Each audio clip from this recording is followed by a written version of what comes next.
Welcome to Back on the Broomstick, a modern witch's spoken word grimoire, where two witchy friends from way back are reconnecting to their pagan roots after a long period of mundanity. We're rewalking the path of the wise and trying out all the latest spells, rituals, and magical theory in today's witchcraft and pagan practices. So grab your wand and your incense, your cauldron and your crystals, and join us as we get Back on the Broomstick. Hi, and welcome to Back on the Broomstick. I'm Layla, and this is part one of our three-part series on spellcrafting. In this episode, we talk about spell components and correspondences. What do you need? What do they mean? And why are they part of spellcraft? And I'm Chelle, and I am so excited because I think that this is going to be super fun. We're going to talk about correspondences and associations and what all these charts mean that you find online and in books. And I'm just really ready to get to the nitty-gritty of magic. This is one of my favorite parts of magic, is creating spells and finding all the ingredients and everything to put together for it. I have a lot of fun with this. It's very crafty, recipe-like to me. It's got that kitchen witch feel, even though it's not necessarily kitchen witchery per se, but it's kind of got that, let me find the meaning of this and this. It's like a recipe. Yeah, you see it all the time on discussion boards all over the internet. People are wondering, what spells do you use? What do you use for this spell or that type of spell? And people like to follow what they see on TikTok or YouTube. But a lot of times they don't know how to adapt it to themselves, or they don't know why they're using the different ingredients that they're using. And on the flip side of that, we get questions on our discussion group via email, in person. I have a specific intention. What do I use? Right. And I think the issue with correspondences for people initially is, oh my God, I have to memorize all this stuff.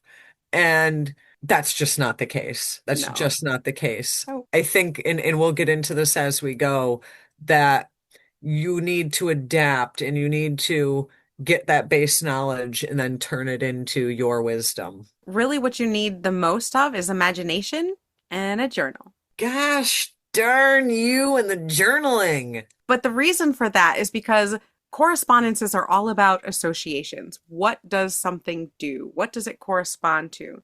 You'll hear us say, and other magical practitioners say, like for like magic, or sometimes they'll even go very fancy and call it the Doctrine of Signatures. That's super fancy. That's way too much for me. Doctrine of Signatures and like for like magic is pretty old. The idea of using different ingredients in spellcraft and choosing them according to their properties has been used in many cultures around the world for thousands of years.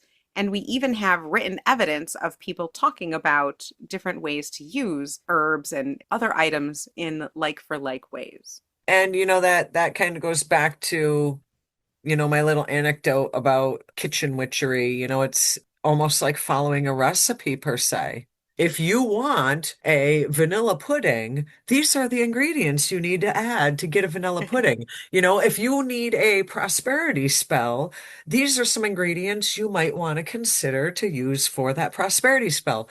So I kind of look at them almost, maybe that's just kind of how I compartmentalize it in my head, is like almost like recipes. Not baking recipes, because baking recipes have to be very exact. So maybe think of those more like high magic, but most of this is like a chili recipe. Yeah, you're going to do what feels good, what tastes good, what's right in the moment, what you've got on hand. And this is where I go astray, and I'm glad you said it the way you did, because sometimes I might add a pinch of this or a dash of that. And that's where I go astray from sometimes traditional listings, whether it be books, internet lists, what have you, because sometimes it feels right to add a little black pepper, even though the book doesn't say so. What we're talking about is the ingredients that you're going to use in your spellcraft. What do you choose? What herbs do you choose to make your incense? What color candle do you use? Do you use a candle? What other items might you put in the spell? What type of stones? What type of symbols? And how do you choose them? We're going to talk about all of those things and why you would do that as well. And you'll hear Chelle say a lot, intention, intention, Yep. intention, intention. And people that are full on intention know that you don't technically need any items or ingredients to cast a spell. Little boosts don't hurt though. Exactly. But having them there is definitely a big part of helping you to get into your magical frame of mind, especially if you're not someone who has done this repeatedly, where you can just put yourself into an alpha state and just whip off a spell with intention and energy. Most people need more than that to set the stage, so to speak. Now, I think a good place to start is, and just as much as you harper on journaling, I harper on intention. Step one really needs to be what is your intention with your spell or your working? Because that's what's really going to determine where you branch out, quote unquote, materials wise from there. So you have to think of what is the whole purpose of what I'm doing? What am I trying to accomplish? And then probably the next step is going to be how elaborate, I guess is the best way for me to put it. And by that, I mean, am I just throwing together a couple of things I have handy, or do I need to go to the store? And what these ingredients do for you and do for your spell work is get you into a magical frame of mind. It's set and setting. They help to set everything up for you so that your magic can be at its most potent, so that your intention can be at its most pure and your spell can be its most powerful. You are basically getting all of your senses in alignment with your intention. You're using everything that you have, all senses. You're using smells, sight, textures, you're using sound, all of these things to put you in the frame of mind for a money spell or a justice spell or a love spell. The way you layer and set your area, your altar, and your spell ingredients is going to put your mind into a certain mindset, and that will help to empower your spell. And then, it could be also, some of the things you may need to use could be determined on what type of spell you're looking to do. We talked in a couple previous episodes. I like to burn things. So obviously, if I'm doing something where I may need to burn something, a candle is going to be one of the things I'm going to need to have. And then again, go back, what's my intention and branch out from what color and scented or unscented from there. The way you choose those things is going to be by symbolism. We talked about like for like magic and the doctrine of signatures. And what that is goes back to 65 CE, a Roman dude named Dioscorides. He basically wrote about medicine in Rome, and he said that herbs, that plants, the way that they looked was what they did medicinally. He wrote that the herb Scorpius resembled a scorpion's tail, and so that meant that this herb would help with the scorpion's sting. Interesting theory. Now, this goes on to later in the 1400s. This other guy, now he's fun, a philosopher named Philippus Aureolus Theophrastus Bombastus von Hohenheim. Thank you for not asking me to say that. Even more interesting, he gave himself the name Paracelsus. Easier to say. So Paracelsus, he was born in the 1400s. He was an alchemist, an astrologer, and a philosopher. And he believed that a person was more than just their body, that they were body, soul, and a spirit that connected you to the universe. And he believed that healing should be both physical and spiritual. So he had a lot of cool ideas. But he was also someone who believed in the idea of like for like magic. And he coined the principle of simibus curantur, like cures like. You're saying a lot of words that I can't pronounce.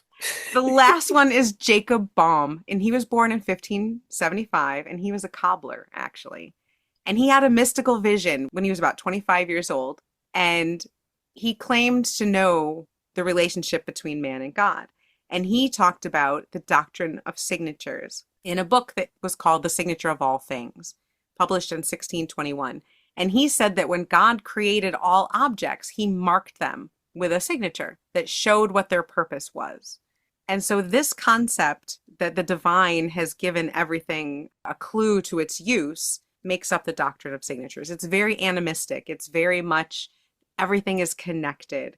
Like take this scorpion weed that the original Roman dude talked about, right? That looked like a scorpion's tail.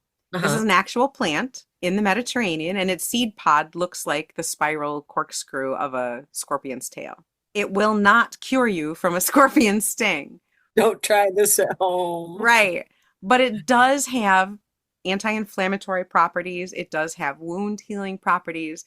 So it's not exactly true medicinally, but the concept is, again, very animistic in nature. And that's where we get the idea of like for like magic, because maybe they can't physically do this thing, but magically, this idea that what it looks like, what it does, where it comes from, the color of it, how it makes you feel, all of these things contribute to what it does in the magical realm. I think one thing to say is there are a lot of different people just think of herbs or colors or candles as correspondences.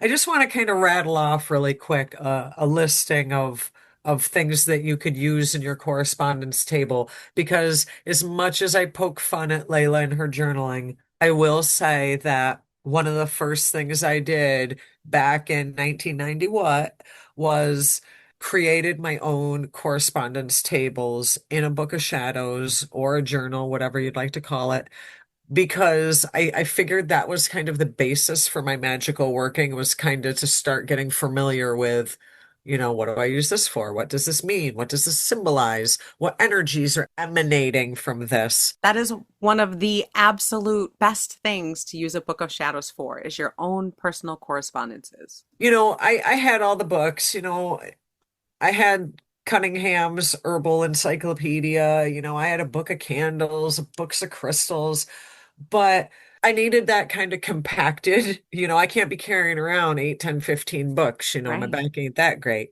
So I think that's also how I kind of formed my own quote unquote magical meanings and magical correspondences for things was experimenting with things, writing things down, creating my own charts. And, it's not going to be just, herbs and crystals and candles and colors. Remember things like metals and days of the week have correspondences. Flowers have correspondences. Numbers have correspondences. Items like acorns and keys and pencils and animals and all things have everything, every item has Moon correspondences. phases. Right. Yeah. When you're doing the journaling, I have several questions that you should ask yourself with the item. What do you personally feel, know, or think about the item? Write those things down. What does it make you feel? What do you know about it? Then write down what is the most common or most well-known idea about it. What does it say in books about it? What have you heard about it? What have other people said about it? Then the last thing that you should look at is, how is this item, this tree, this object, this moon phase, whatever it is, how is it shown in history, in stories, and in folklore? What do you know about the uses of lemon in folklore? What have you ever heard about anything? There's stories about people using willow switches, or, what have you heard about these objects? And what can you find out in history? Because a lot of times that is what will give you the basis of what it does magically. I want to interject with an example where I feel like we live in a divided world over this particular topic. I am going to bring it up. I, forever and a day, have felt that an athame or a sword represents fire. And I know we had this conversation as Mm-hmm. it relates to tarot, but I'm also talking in a magical correspondence way. And I know that there is a portion of the magical community that view that as an air sign, whereas I view it as a fire sign. Right. So I think that that is a key example of, take what you find in these tables, but what does it mean to you? What are Right. you getting from this object or from this particular plant or herb or animal, what have you? What are you getting out of it? Because there are a big group of people who get air vibes out of swords and athames, and I get a fire Right. vibe. And the reason for those differences in the magical correspondence is because of a difference in how it's viewed. People who say swords are representative of air say that it's because a blade's edge cuts through air. They talk about the phrase of intellect being sharp and that air is the element of mind and thought. And then there are people like us who say that swords are representative of fire because swords are forged in fire and that becomes part of their nature. They also say that swords are used in combat, and combat is Mars, fire, angry energy. My point with this is that when you describe an object, when you personally Write down all the descriptive words of what an object is and does. The characteristics that you find important enough to mention are the magical correspondences of that item to you. So definitely write your own feelings and your own correspondences first, and then write the known correspondences and mark which ones feel correct to you and feel like they work to you. And work with the ones that you're not sure about and see how that fits. And, I think creating your own table is a good way to keep it organized for future use because I still, to this day, frequently go back to some of my correspondence tables because, that is a lot to keep in your little head when you're got a lot going on in life. And having your own notes about that, and I'm not negating book buying, but having your own notes and your own journaled thoughts, your own feelings on these things are going to make spell work become like secondhand nature. Mm-hmm. Because instead of being like, okay, so I want to do a spell for inner strength and clarity, but now I got to spend a couple days figuring out what I need to use. You're going to get to a point where you're gonna be like, you know what? I need to work on some inner strength. I'm going to pull this candle, this herb, this stone, and you're just going to put it all together and it's going to be second nature to you. Another point about correspondences meaning something specifically to you is that depending on what culture you're from, they might have a slightly different meaning. Yeah, There are a lot of things that are archetypes, and we'll get into those in a second. But some things, like say the color white in the United States of America, white is a very traditional wedding color, and it is in other cultures as well. But in some countries like China and some African countries, white is a color of mourning. right. So two very different meanings. The color pink used to be, like right now, it's pink for girls, blue for boys, right? It used to be pink was considered a masculine color.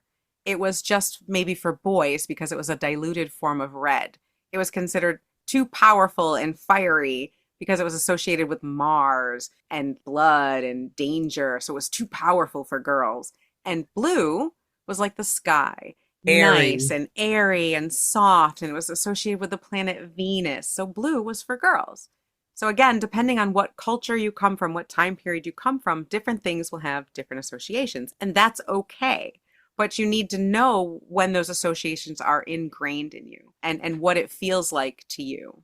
There are some things that seem to be very universal symbols. We know that symbols can get into our subconscious in a very strong way because some of these are universal around the world.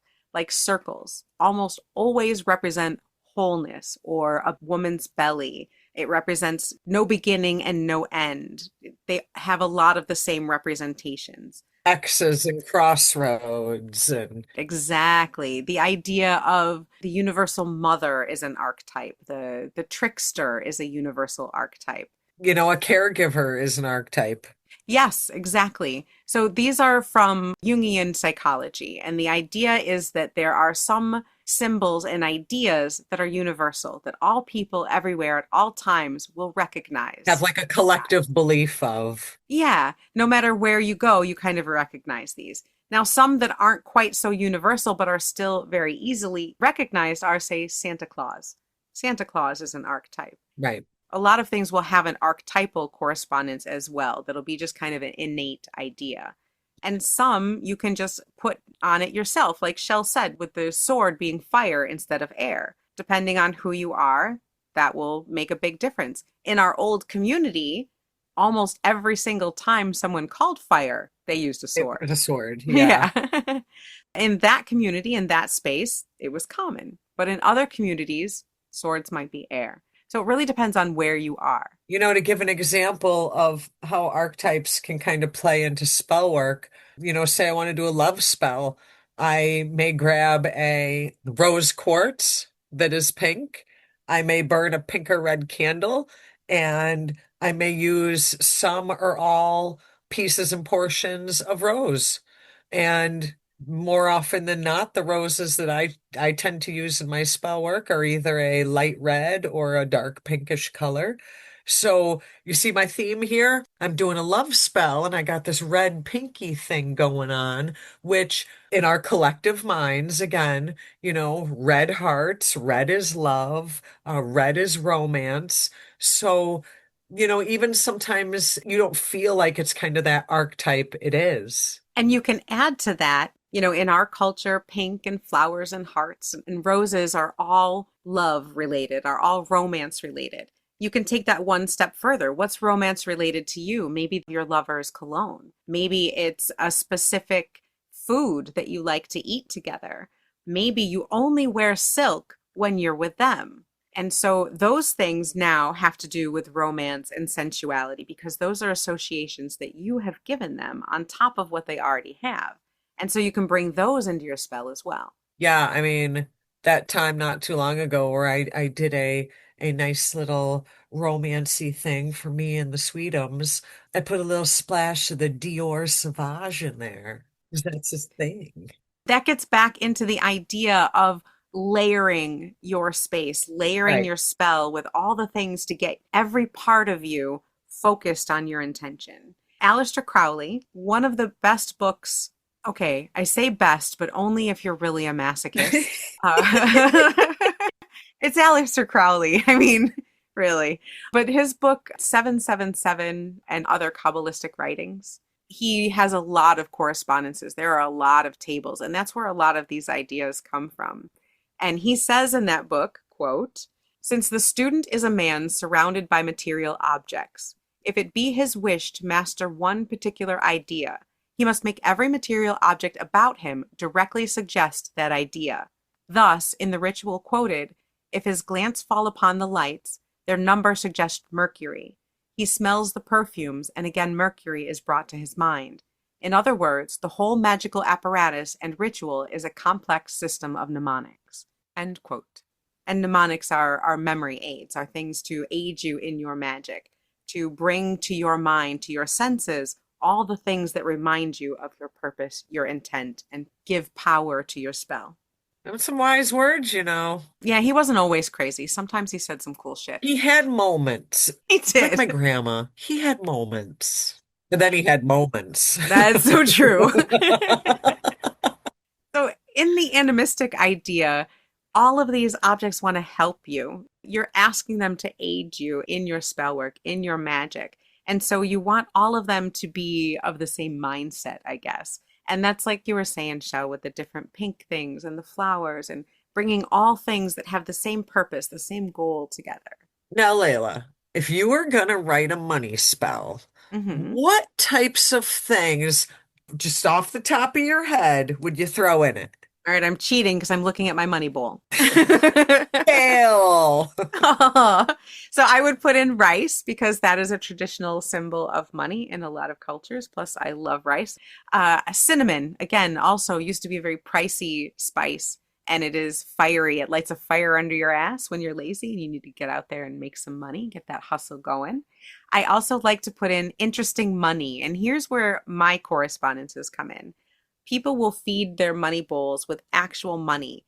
And I like mine to be real money. Fake money will work as well. Again, as long as it fits that vibe, it gives you that intention of real money, that works. But I like to use interesting money. So I have like a $2 bill and a really old $1 silver certificate because they're interesting and different. And I want my money to be interesting and different, I guess. I have my British coins in mine. I hear ya. I Exactly. hear ya.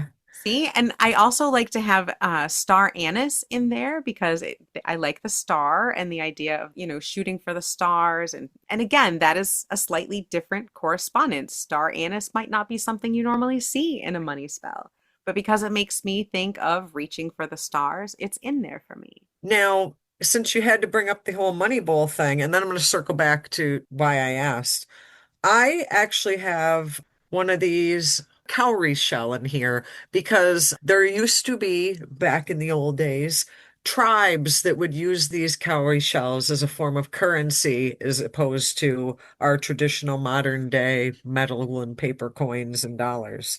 And cowrie shells are also a great example of the doctrine of signatures because cowrie shells were used in African traditions not only as money, but also as a fertility charm because they look like a vulva. And then I'm all about color correspondences. So I have two green adventuring stones in here just because they're green. I also have acorns because Remember that day when we were at Central New York Pagan Pride Day? I do. There had to be 10 trillion billion acorns on the ground.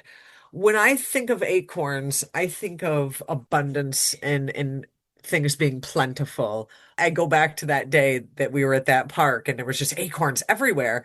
So I think of that as kind of a prosperous thing.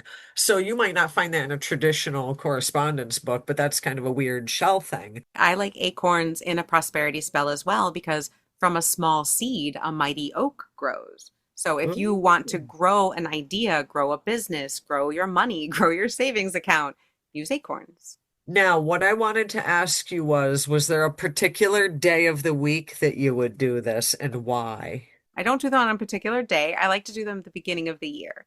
And I like to keep them for the whole year and then refresh it at the beginning of the year. It's kind of like one of my New Year's traditions. So I don't pick a particular day, but I do have a time of year, I guess, that I like to do it. And the reason I kind of called you out on that is because the point I wanted to make is that everybody has their own way and there's nothing wrong. Like you like to do your money bowl at the beginning of the year. Mhm. Some people refresh it weekly and start one, monthly. I don't necessarily follow correspondences of days of the week. Maybe I should, but I don't currently. But I do tend to follow the moon phase correspondences. I used to know it was even void of course. I do remember when you used to be able to rattle that off. That was so important. I don't do spell work when the moon is void of course. And now we're like, meh, pish posh. But yeah, so there's certain things, like I will always pick certain things like an herb and a stone. And then everything from after herb and stone is kind of a crapshoot depending on what I have available, my mood, what's going on in my life at that particular point, and how much time I have. So there's no wrong way. And it's not that you have to pick something from every grouping.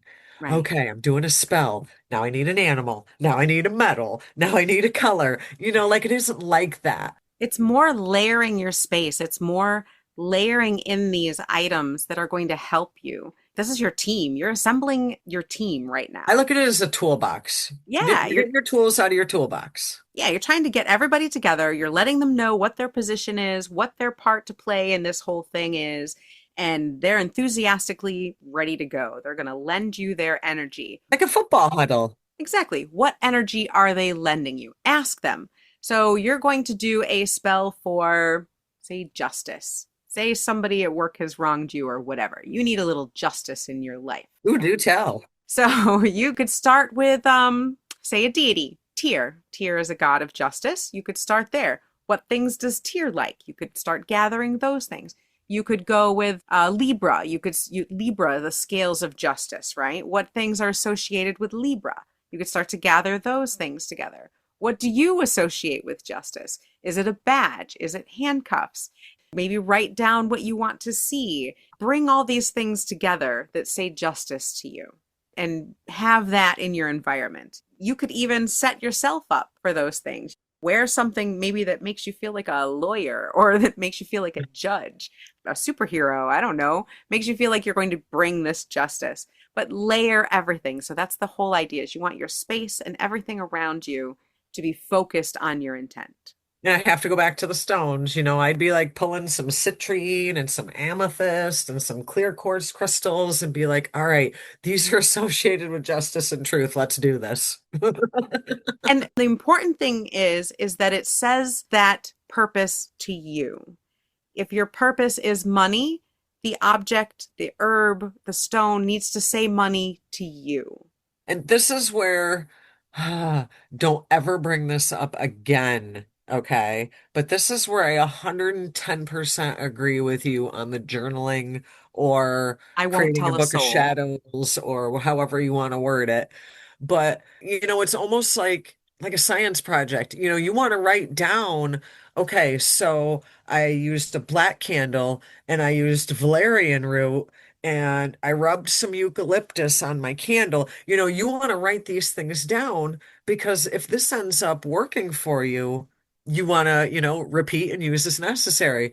And if it doesn't work for you, you want to be able to say, okay, what can I adjust and maybe What can I use more of, less of, change out for something else next time? So you really want to kind of keep track of this for the sake of, did it work? Did it not work? And where do I go from here for the next time? 100%. Absolutely. I knew you'd agree. I don't know why. So weird. And once you do have those correspondences and they are working for you, don't let anyone tell you that you're doing it wrong.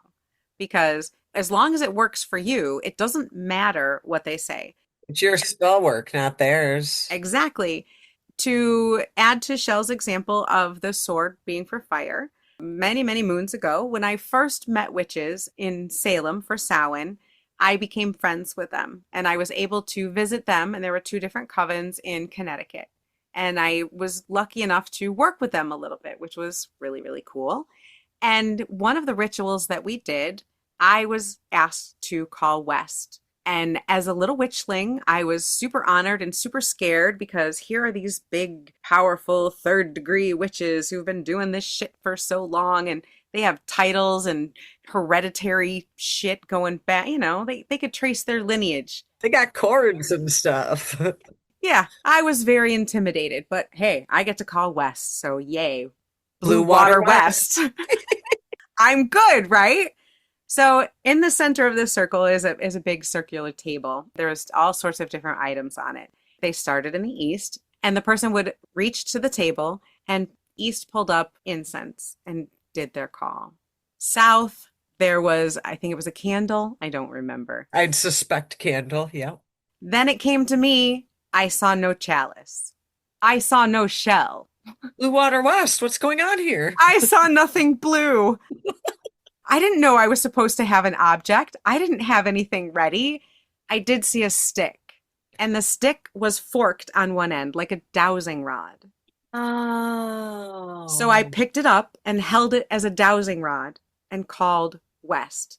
And boy, did I feel that energy run right up my arms. I can almost feel it now thinking about it. It was wonderful. It worked great. I was so proud of myself. I was like, oh, this is perfect. You knew the Saved. assignment. Right? I win. Woohoo! Good job. No, that was not to be. At the end of the ritual, I was pulled aside by the high priestess and her high priest. I can't remember her name, but it was the Coven of Fire and Snow. Just saying. They Uh-oh. I pulled see me how you aside. fucked this up. I did it wrong. I did not use a chalice or a shell. I used a stick. And how dare I? And that was so wrong and so bad. And they were going to tell me why it was so wrong. And I, piped up, hey, dowsing rod, calling water, blah, blah, blah, blah, Made blah. sense to me. Made total sense. Did you not feel the energy? And I did have quite a few of the coven who heard this back me up. Energy was great. They knew the dowsing rod reference. Even the ones who didn't and still felt the energy were like, oh, that's why it worked. So don't ever let anyone tell you that your correspondences are wrong. If it works, it works. All it needs to do is get your magical brain activated, get you in magical space to raise that energy and to do that spell. And that's what counts. And that's why you have to write it down in your book of shadows or your journal so you That's can right. reference it back when you need it again. Exactly. Because if it didn't work, if that dowsing rod had not worked, I would have accepted my shame and Your lashing, your right. 50 My lashes. 50 lashes with a wet noodle by that But wonderful high priestess. I do see how there are certain traditions and covens around the land that they have a certain way about things. Yes. And that you have to respect that. If you are going to be a part of a tradition or be a part of a coven or a group, that to them, Blue Water West, and there's no talking about anything else, you have to go with that, or maybe that's not the group for you. Right. You don't have to follow along with traditional meanings, but you also have to be respectful that people do have their own version of what these things mean to them.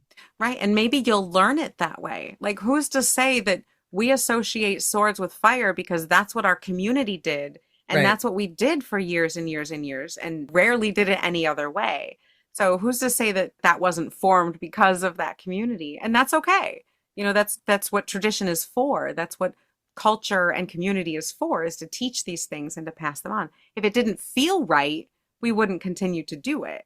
And there are some things that you will ask them, say you're doing a love spell and you reach for sulfur, it might tell you, no, no, I don't really want to be in this love spell. Right. I don't want to be a part of your bullshit, man. Right?